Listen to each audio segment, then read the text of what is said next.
Ini juga bukan inisialisasi, ini baru mentransformasikan tabel ke bentuk matriks. Nah, sekarang kita akan ke inisialisasi. Initialization itu isinya adalah XB, CB juga B, dan B inverse. Oke, XB nilainya berapa? Yaitu dapatnya dari sini. Ya, menurut rumus ini XB adalah B inverse dikali B. Ini saya geser dulu sebentar. Sinilah. Nah, sama dengan B inverse. Didapat dari mana? Dari B nya dulu ya. Dari B.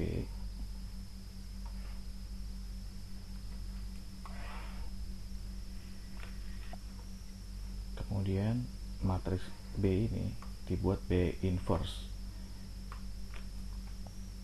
Ralat ya di sini. Ini harusnya 0. Tetapi di textbooknya dia 1. Jadi textbooknya typo. Oke, matriks yang bentuknya seperti ini kalau di inverse dia jadinya sama saja hasilnya. Justru ini yang di inverse ya sama saja. Jadi ini bisa dikatakan originnya atau juga bisa dikatakan B inverse. Oke, saya tarik sedikit supaya ada ruang. Ya, ini jadi kembali ke sini ya, B inverse.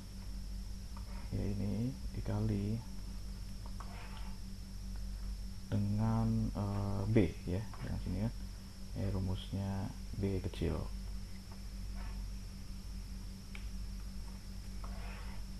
Nah, seperti ini. Geser sedikit. Nah, berapa ya? Sama dengan? Ya, sama saja ya. Sama dengan seperti ini. Berarti XB itu 4, 12, 18 ya. X3 nya 4, X4 nya 12. Ini right hand side. Sedikit saya tampilkan teorinya. The right hand side of this equation are given by the value XB yang diperlihatkan di initialization step. Jadi ini right hand side. Oke, jadi ini bisa saya hapus.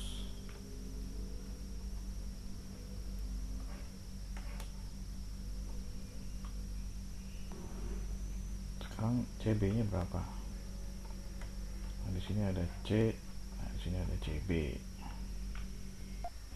Menurut teori, CB adalah koefisien dari objective function yang mana berhubungan dengan XB. Jadi XB ini adanya di objective function. Contohnya di tabel 4.8 ini koefisien ya, ini ada koefisien dari si X3 adalah 0. Ini kan koefisien kan.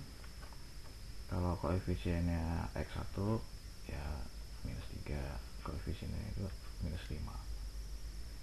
Jadi CB adalah koefisien dari slack yang ada di sini, objective function, sesuai dari teori di sini ya.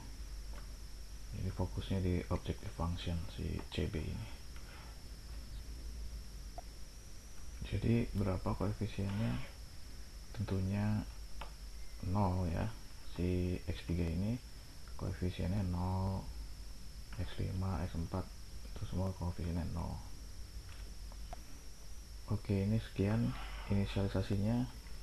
Sekarang kita ke optimality test. Apa itu optimality test? Yaitu untuk menguji negatif, mana yang paling negatif. dari objective function itu kita ada rumus baru. Oke, ini adalah rumusnya. CB dikali B inverse dikali A dikali C. Nah, kebetulan semuanya sudah ada, tinggal ditaruh saja. Pertama adalah CB, kemudian B inverse adalah ini, kemudian A adalah yang ini, kemudian dikurang C. Oke, seperti ini. Nah, tinggal dikali saja. Singkat cerita, hasilnya adalah seperti ini. Sedikit penjelasan dari teori di halaman 180.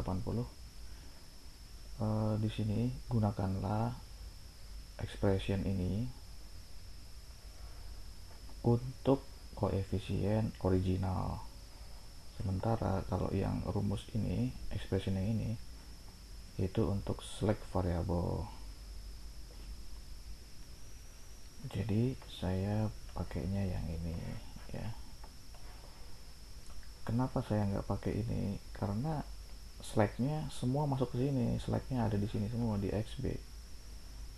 Nah, nanti di iterasi ke pertama nanti kan si X4 nya keluar ya. Ketika dia keluar nanti dia bisa lah kita pakai CB yang di sini. Jadi nanti ada dua bentuknya seperti ini, satu, terus di sini lagi bentuknya seperti ini. Oke, ini adalah hasil dari optimality test. Baru kita masuk ke iterasi 1.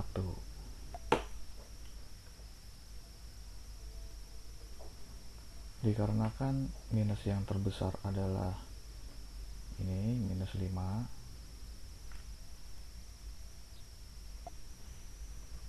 Ini X1, ini X2. Maka X2 inilah yang akan masuk ke sini, X4. Oh, maaf. Saya harus menentukan dulu apakah X4 atau X5. Oke. Seperti ini. Semoga Anda masih ingat di soal tadi di atas. Ini kan sama aja seperti ini, ya. Ini constraint. Yang ini constraintnya X1, yang ini constraintnya X2. Kalau ini koefisien X1, yang ini koefisiennya X2 ya, koefisien yang ada di objective function ya, seperti ini koefisien yang ada di objective function. Sementara ini juga koefisien tapi adanya di constraint. Nah, kan yang terpilih adalah minus 5 ini. Minus 5 ini adalah X2 di sini. Maka ini menjadi kolom yang terpilih. Ya. Oke. Kolom terpilih itu artinya X2 pasti akan masuk ke X2 akan masuk ke sini. Namanya entering variable. Cuman masuknya kemana? Ke X3, ke X4, atau untuk menggantikan X5. Nah, sekarang langkah selanjutnya untuk menentukan leaving variable. Leaving itu akan meninggalkan. Dari X3, 4, 5 ini yang akan meninggalkan. Caranya adalah 12 dibagi 2, 18 dibagi 2, cari yang paling kecil. Ya, yang paling kecil ternyata 12. Saya ulangi biar gampang kelihatan begini aja.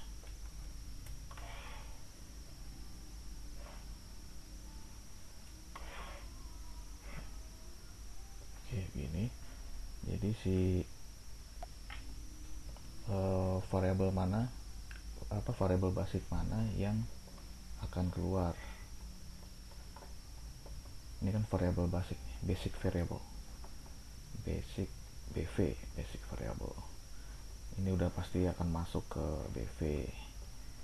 Oke, terus 12 dibagi 2, ini 18 dibagi 2, ini 6, ini 9. Oke, ini yang terpilih, berarti ini yang keluar.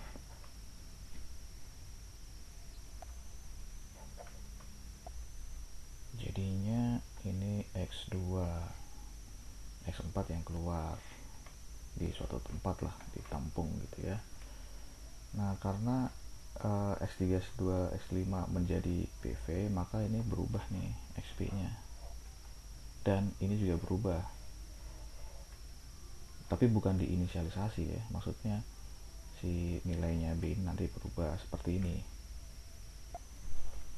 berubah ya. Jadi ini X3, ini tadinya ini X4, terus ini X5. Nah, karena X4 nya keluar, maka berubah menjadi X2, maka koefisien ini juga ikut diganti dengan apa? Dengan ini. Oke, ini 022 dapat dari mana? Dapat dari sini tadi. Ini X1, ini X2. Dapat dari sini. Ini masuk juga ke sini.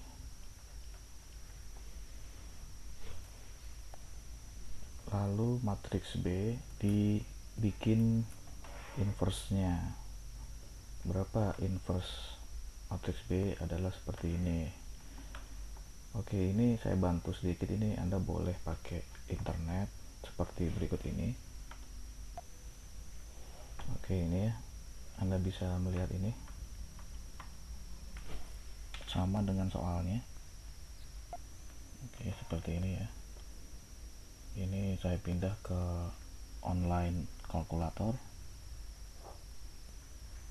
saya input di sini, kemudian saya klik find di inverse. Oke, hasilnya ada di sini hasilnya.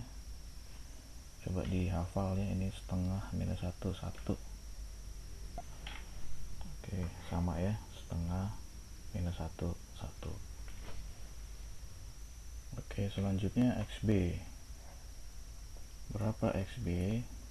Ini kita update ya XB dengan rumus yang ini, sama rumusnya, maka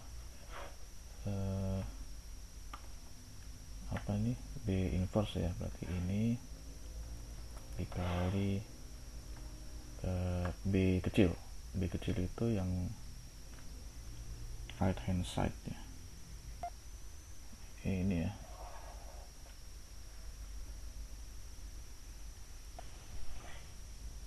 Jadinya 466. Oke, selanjutnya CB ya.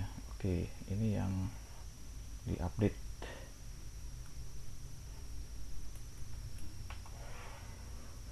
Taruh sini aja, apa?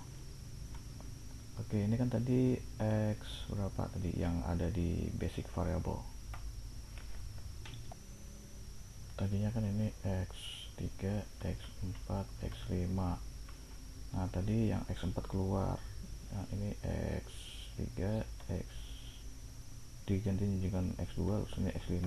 Pertanyaannya berapa koefisien X2? Koefisien X2 kan ini kan tadi. Ini X1, ini X2.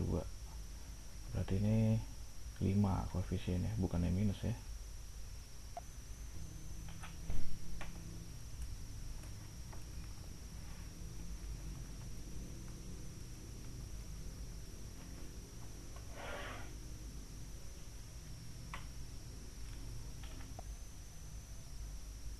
Oke, ini adalah hasil iterasi 1. Sekarang kita optimality test.